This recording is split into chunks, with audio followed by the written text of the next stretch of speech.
oh, the attack on Zion happens just like the architect says, but the people in the Matrix are all hunky-dory. So what happened to the system crash? Why didn't it happen? I mean, did the Wachowskis just forget? Were they just mixing up plot points in a big bingo cage and letting them drop into the screenplay and letting them slip their minds later? And here's another problem.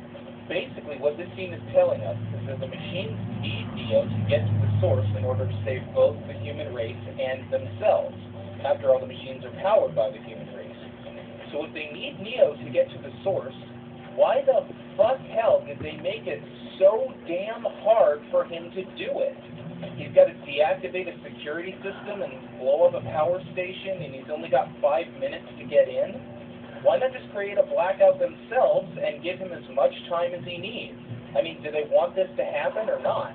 So finally we reach the apex of this scene's bullshit.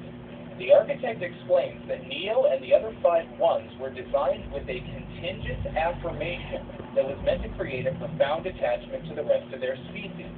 Yeah, a contingent affirmation, you know, as opposed to a necessary affirmation. Contingent affirmation literally means a positive declaration that is capable of being otherwise. Why is this a gratuitous line? Because with a rare exception of self-evident statements such as there cannot be a round square and a thing cannot exist and not exist at the same time, every affirmation we make is a contingent affirmation. Contingent is implied in the word affirmation. This is a typical exercise of verbal sleight of hand in postmodern philosophy. Just stick in as many words as possible to unnecessarily complicate what you're trying to say. You'll sound much smarter that way. But while this overwording is obnoxious, it's not altogether incorrect. What's real bullshit is what comes next. The architect explains that the other ones experience this contingent affirmation in a general way.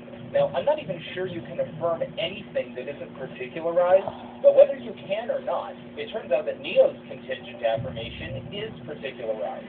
His contingent affirmation is love. His love for Trinity. So first of all, how the hell can the architect possibly know that this contingent affirmation is going to give them a profound attachment to the rest of their species if he doesn't even know what the affirmation is going to be from one to the next? Second, how the hell is Neo's love for Trinity going to give him a profound attachment to the rest of his species if the only attachment it gives him is to Trinity?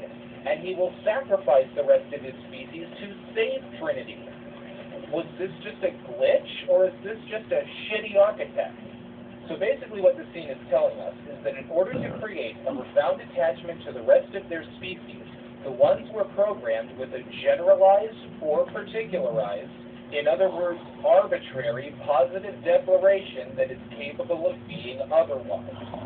That doesn't mean anything. But hey, it sure sounded smart, didn't it? The beginning and middle of this scene was total bullshit, so it's only fitting that the end be bullshit as well.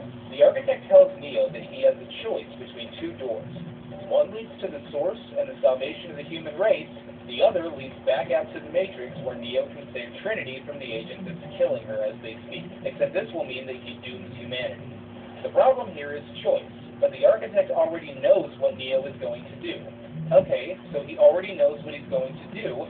He already knows that Neo is going to save Trinity rather than return to the source. So, what, he can't do anything about it? How about just call off the agent that's killing her? Or better yet, have the agent hold her hostage and tell Neo that she'll be killed unless he returns to the source.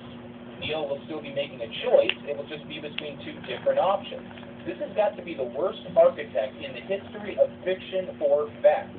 And I still don't understand what the agent was talking about who said the keymaker was no longer necessary.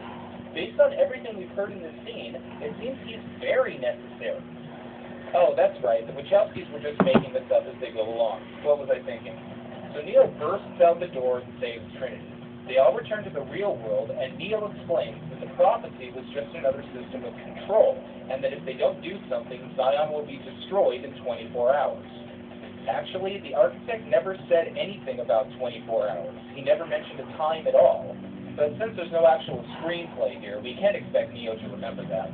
So the machines then attack and destroy the Nebuchadnezzar. They're just about to kill the crew when Neo stops them by magic and then faints. Another ship picks them up, and Neo is left unconscious. Him and the guy that Smith took over. We're now halfway down the rabbit hole, and it's pretty obvious that there's nothing but shit waiting for us at the bottom.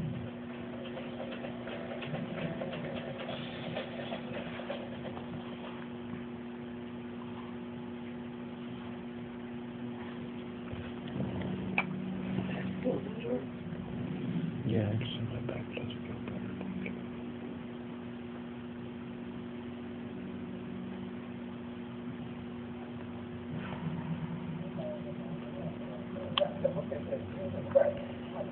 The reason I'm saying young man because I'm like older, you know, it makes me feel proud.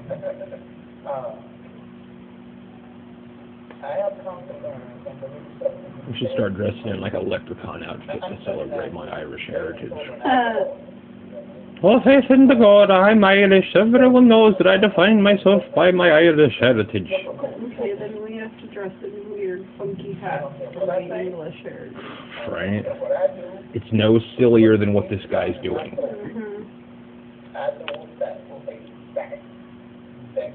Of course he should have the right to do it, but of course I should have the right to laugh at him for defining himself by one insignificant aspect. That guy Nick that we've met, the one that we met at the that day. Vandermark? Yeah. Is he the short guy? Yeah. He dressed as a leprechaun. That's a little dude. Is he actually Irish, or is it just funny because he's so little? He's actually Irish.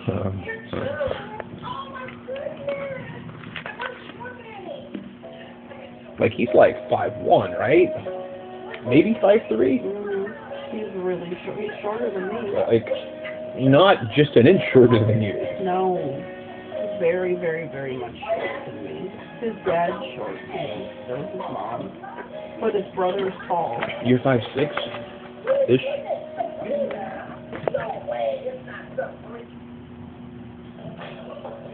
His brother's tall, which is funny.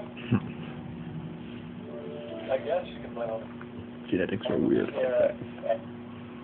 My dad's short and my mom's short, but my brother's tall. My Uncle Gary was tall, though. What's Gary, like 5'9", 5'10"? More like 5'9". 5'9". Gary's taller than your dad? Mm-hmm. You're like as tall as your dad. Mm-hmm. Taller than my mom. You're taller than your mother.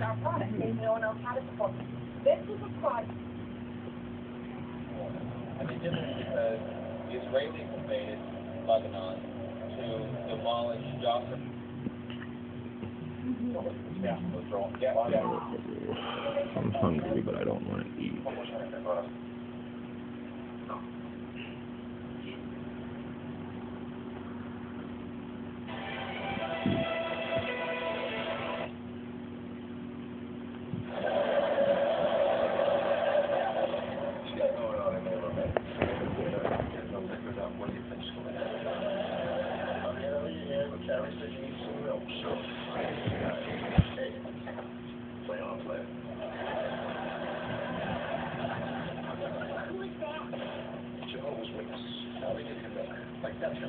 Do me a favor.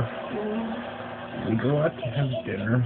If you think about it, and this isn't a big deal, but if you think about it, will you try to remind me to set the auto channel Who Dead to go through? I know I've already tried it, it's not going to do what I want it to do, but I want to make sure all the channels are there, and then I'm going to go through by hand and delete the ones that are just black. I'm not going to do that right now, but I want to do the thing that takes like half an hour while we're not in here.